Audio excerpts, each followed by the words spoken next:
Hi guys, nandito po tayo sa Taal Volcano.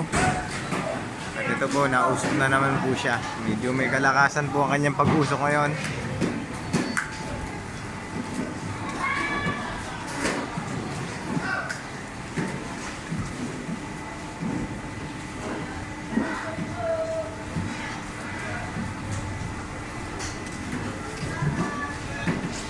Yan, kita-kita naman po natin ang usok niya.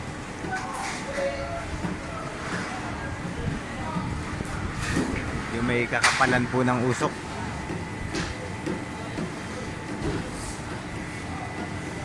Dala po siguro to ng pag-ulan dito sa atin sa Batangas.